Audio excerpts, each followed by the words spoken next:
Hello, I'm Jack Shagner. And I'm Henry Peden. This episode of Harford's Heritage is about the Underground Railroad and conductor Harriet Tubman.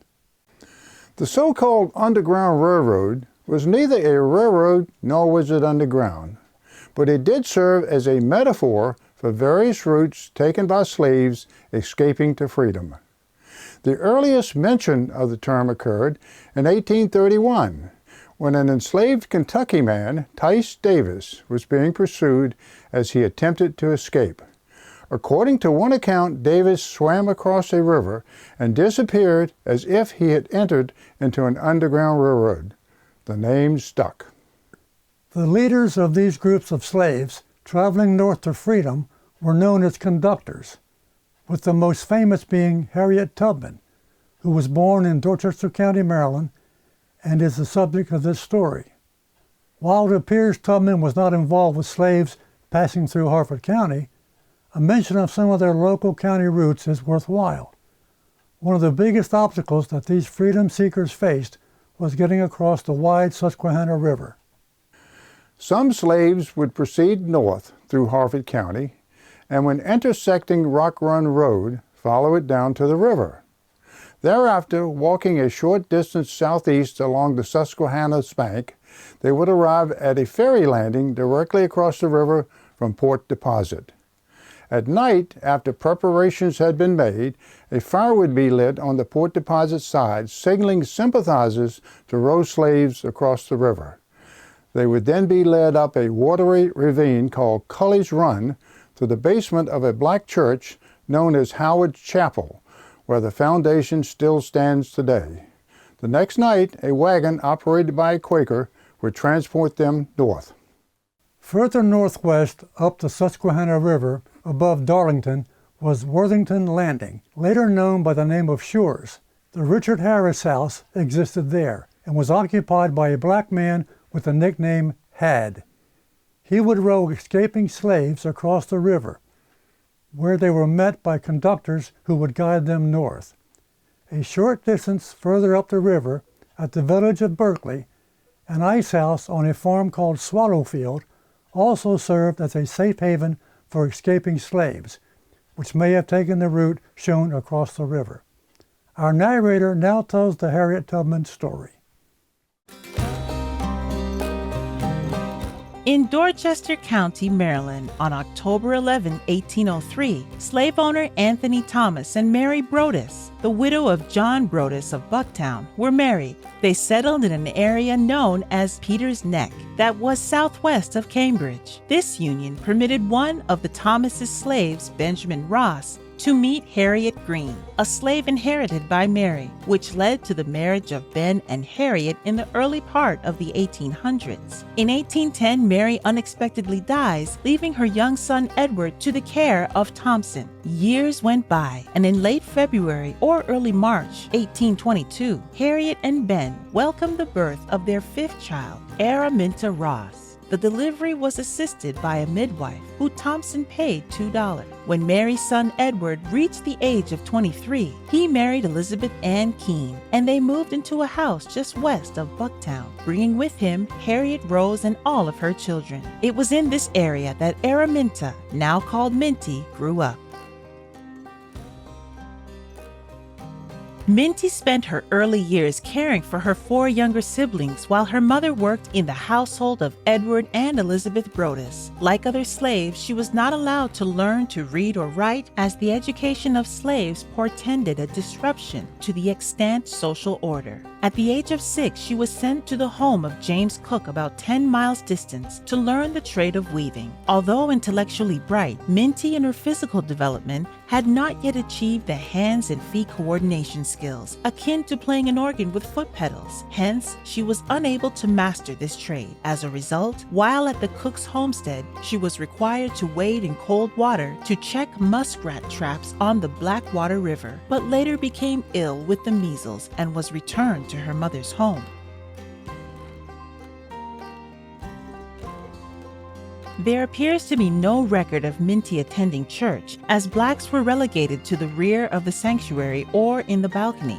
as was also the case in Harford County at the Calvary Methodist Church. In the Dorchester County area, there was a free black Methodist preacher, Samuel Green, with no known relation to Harriet Green Ross, but with whom the family was well acquainted. Samuel may have had a strong influence on Minty when she was growing up, since Christianity and fervent prayer was an important aspect of her moral being. Black churches at the time were not characterized by buildings, having been labeled by one scholar as the invisible institution. Adherence to religious beliefs in the Bible was a significant support system for slaves who put their faith in God. Comfort and contentment were found in these verses, and Minty was able to recite many of the passages from memory. Some of the stanzas would later be sung by her to secretly communicate information to others that was unintelligible to white slave owners. One example employed when escaping slaves were hiding and it was too dangerous to be seen, she would sing in her dialect. Moses go down in Egypt, tell old Pharaoh let me go. Hadn't been for Adam's fall, shouldn't have died at all. Once the danger had passed, a different verse would be sung and the journey continued. Like most 19th century general stores, the one at Bucktown in Dorchester County was located at the junction of two thoroughfares, being Bucktown Road leading to Cambridge and Greenbrier Road, not far from the site of Harriet Tubman's childhood home. Such businesses occupy similar structures: front display windows with a porch to feature recent items, limited or no side windows to preserve internal shelf space, and a centrally located stove for heating. When entering, your eyes had to adjust to the dim interior, and your olfactory senses were heightened by the smell of salted fish, tobacco smoke, and tanned leather. Located on one of the counters would be a balance scale to weigh the amount of goods purchased by the pound.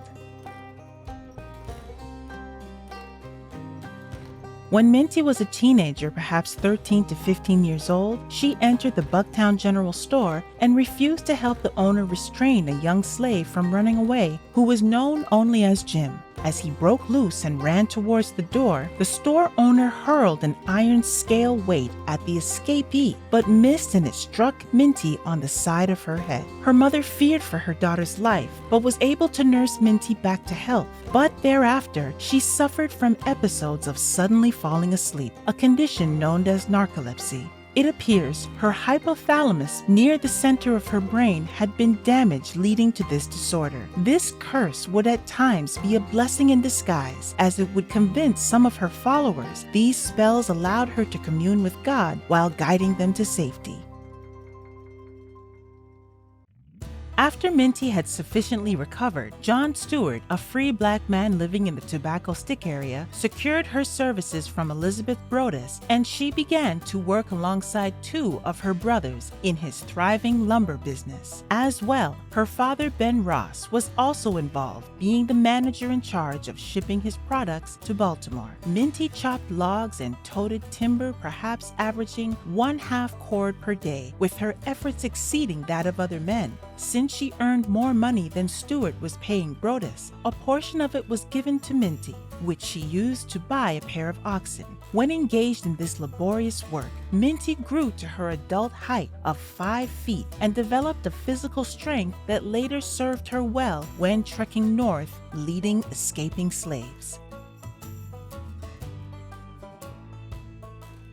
At this time, Baltimore was a bustling and important port on the Atlantic coast, rivaling Philadelphia to become the largest. The population of the city was growing, and Eastern Shore timber was needed to be sawed into lumber for the construction of Baltimore ships, businesses, and dwellings. As Ben Ross was in charge of shipping Stewart's logs, Minty spent some time with him at the loading dock, meeting the black sailors who worked on the transport ships. It is believed she made trips with her father to Baltimore on some deliveries, and in this process learned about nighttime navigation, especially the use of the North Star. At the same time, it is also likely she met free black abolitionists who would later become important contacts in her clandestine conductor efforts. John Tubman was born in Dorchester County near White Marsh Creek.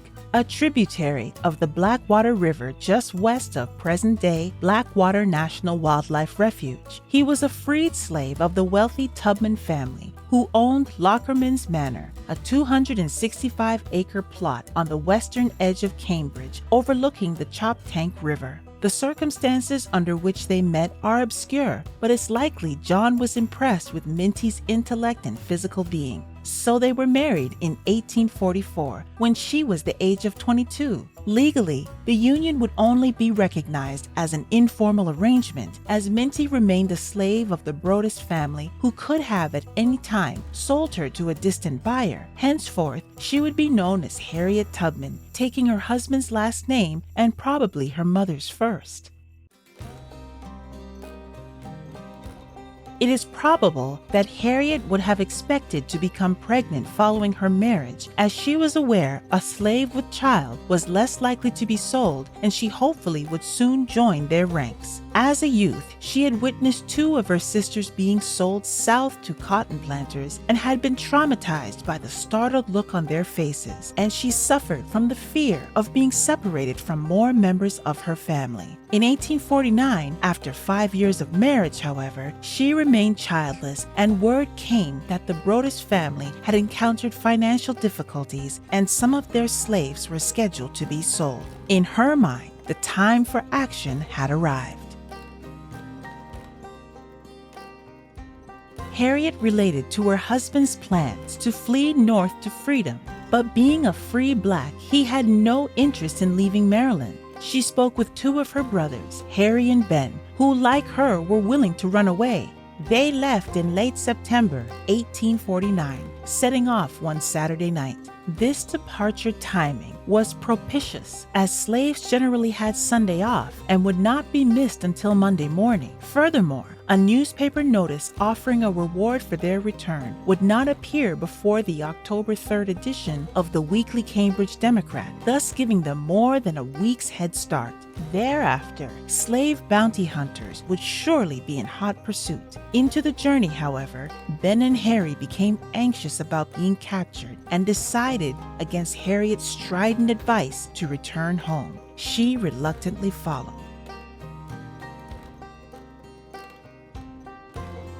A short time later, Harriet decided to attempt another escape, this time alone. She confided her plans to a Quaker woman who was sympathetic to abolishing slavery. On a folded piece of paper, the woman provided Harriet the names and locations of safe houses, or so-called stations, along her route north that could provide her assistance. After dark one evening, the woman's husband picked up Harriet in a wagon and proceeded north on the first short leg of her trip to freedom. A retired Maryland State Park Ranger was queried about how an uneducated individual would proceed on such a journey, and his straightforward response was to follow a stream that headed in the desired direction. In this case, it was the Choptank River. It is speculated she walked generally parallel to the river's east bank until it veered northeast and dwindled out. At this point, Harriet walked east overland to the head of Mill Branch that led her to the village of Camden, where she found refuge. From there at night, she headed north along the road through Dover, Smyrna, Blackbird, Odessa, then crossing the C&D Canal at St. George's, Delaware. Upon reaching Brandywine Creek in Wilmington, one can imagine she lifted her head high, singing, "O Lord, I thank thee for providing a bridge over troubled waters that has set me free." But she still had a short way to go, following the west bank of the Delaware River to her Philadelphia destination. Upon reaching the city of brotherly love, Tubman didn't feel the love. She had crossed the daunting divide and was experiencing freedom anew while simultaneously mourning the loss of the family. She lamented, "It was like a man in prison for 25 years who goes home only to realize there is no one there to welcome him back, as he has been forgotten." Her family was very important, and she imagined that she must go back and bring them north with her. It is worthwhile noting that Harriet generally preferred traveling during the latter months of the year, often in December. This decision was rather astute as daylight hours were shorter and the nights longer, which mitigated the time bounty hunters could effectively track and possibly capture her.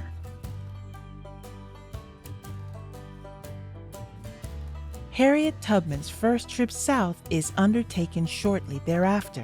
Her older sister, Lina Ross, had a daughter, Keziah, who married John Bowley, a free black man, and by 1850, they had produced 2 grandchildren. In December of that year, Harriet received word that the Brodess family was planning to auction off Keziah, along with her children James and Araminta, at the county courthouse in Cambridge. Wasting no time, it appears that Tubman obtained a certificate from a steamboat captain stating she was a resident of Philadelphia and a free woman. She then boarded a steamer likely operated by the Baltimore and Philadelphia Steamboat Company, and after passing through the Chesapeake and Delaware Canal, arrived in Baltimore. She lodged with friends and relatives there and also met with Keziah's husband, John Bowley, to devise a plan to spirit his wife and children away. The auction on the courthouse house steps in Cambridge began just before noon, with John Bowley offering the highest bid, which was agreeable to John Brodess upon behalf of his mother. The auctioneer broke for lunch and upon returning called for payment,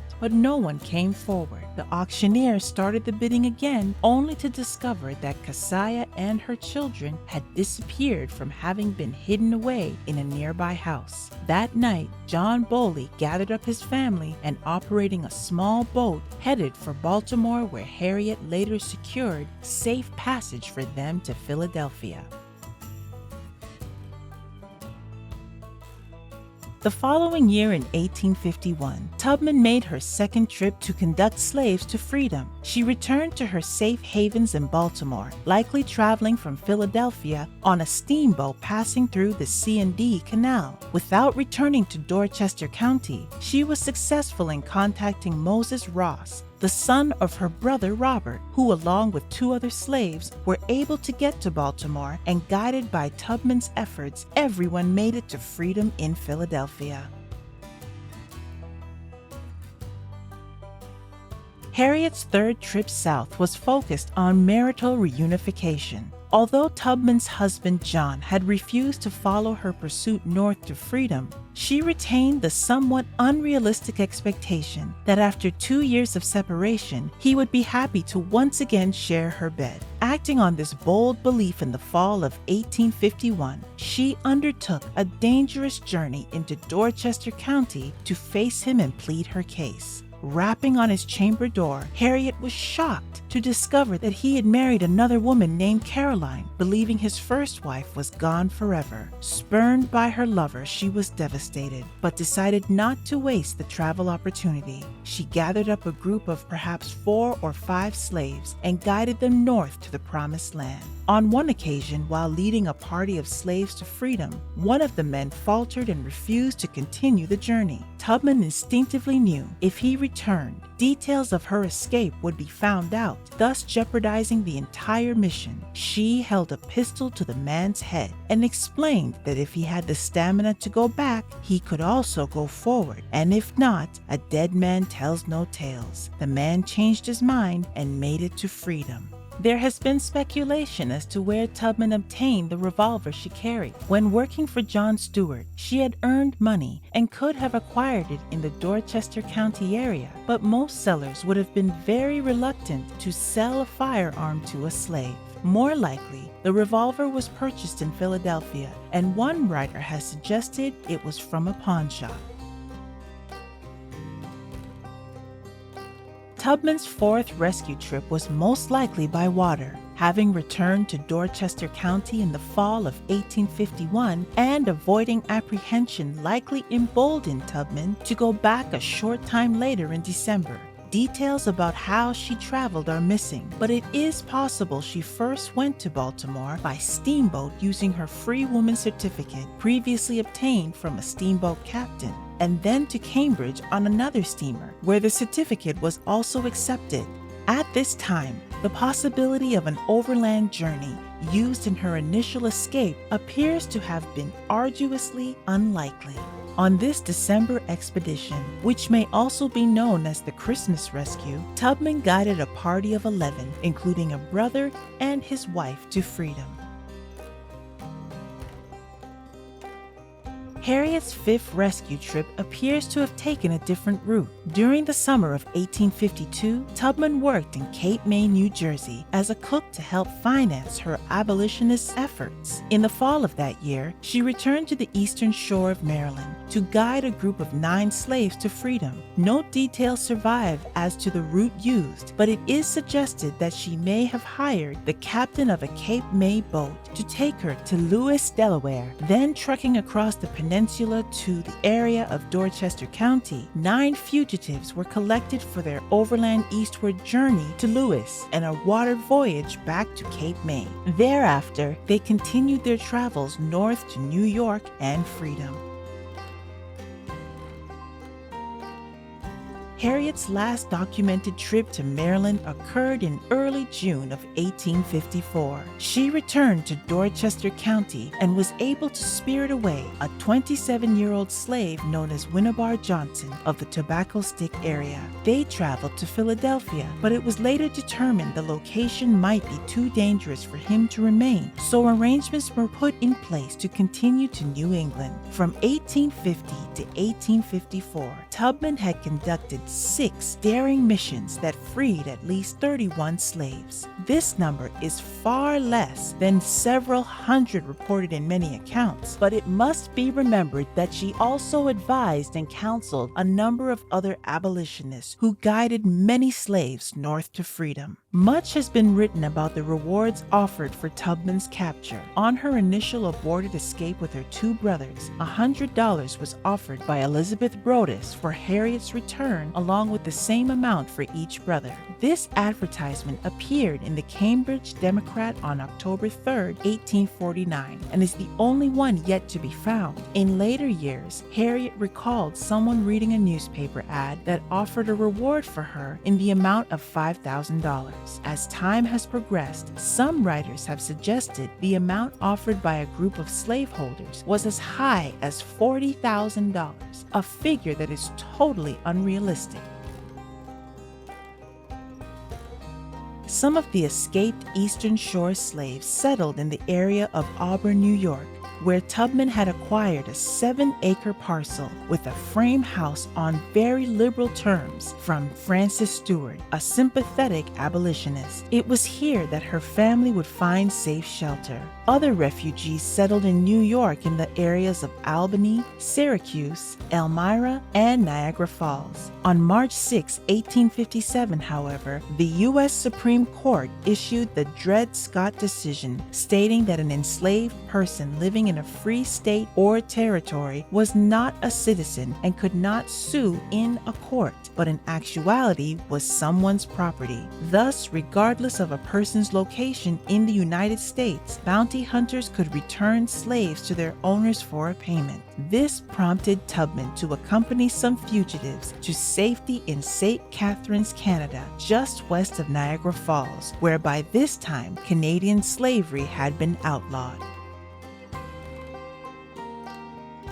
On April 12, 1861, Confederate soldiers began bombarding Fort Sumter in the Charleston, South Carolina harbor, and shortly thereafter achieved the surrender of Union troops, thus provoking the start of the American Civil War. Later in this year, Tubman relocated to Hilton Head, South Carolina, to begin her work as a cook, scout, and most importantly, a spy for the Union forces. While there, she was able to survey the area and talk with slaves to obtain strategic information about rebel resources. Then on June 2, 1863, under the command of Colonel James Montgomery forces, Tubman led his troops up the Combahee River, where they routed the rebel military, destroyed their stockpiles of food and munitions, and freed over 200 slaves.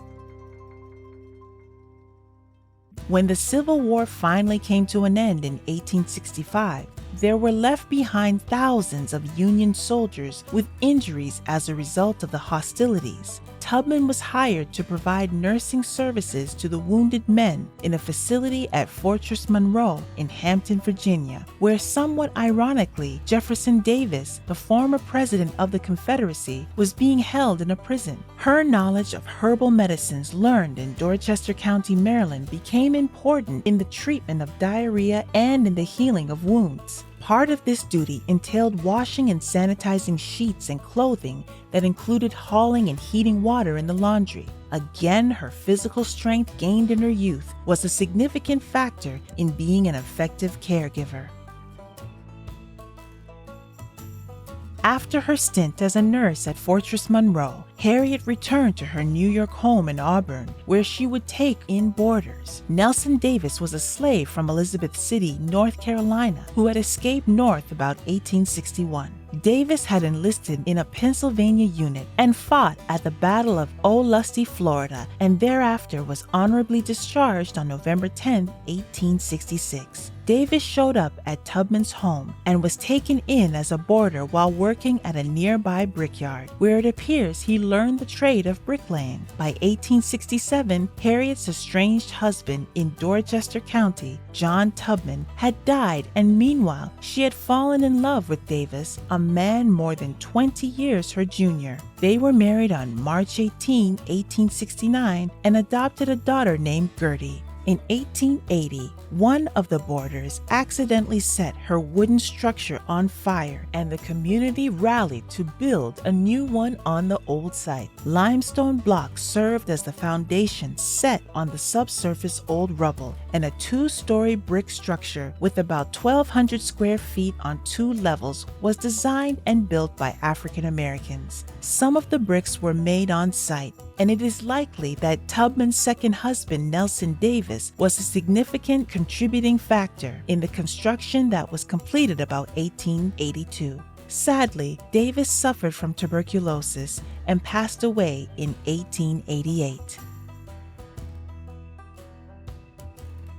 In 1896, using profits from the sale of her second biography, The Moses of Her People, Tubman bought an additional 25-acre parcel adjacent to her current dwellings, with plans to establish a home and hospital for sick and elderly African Americans. On this property, she established orchards, grew crops, and raised pigs as pork that was part of the typical Dorchester, Maryland cuisine. From cow's milk, she also produced butter, and these products were used to sustain the runaway slaves she so dearly loved.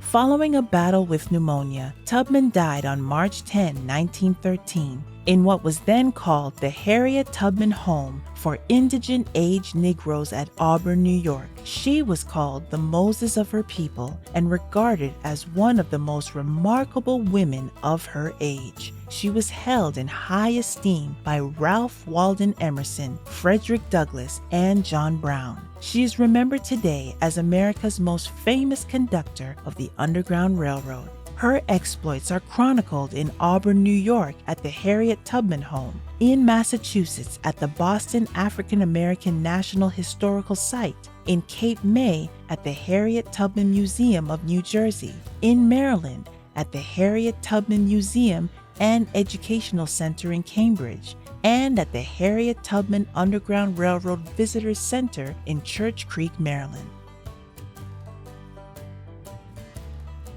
Harriet Tubman was a very intelligent and savvy abolitionist who was also a kind humanitarian who tenaciously on many occasions led slaves to freedom in the North. Inspired and guided by her religion, she may have rejoiced in singing, "Thank God Almighty, I'm free at last."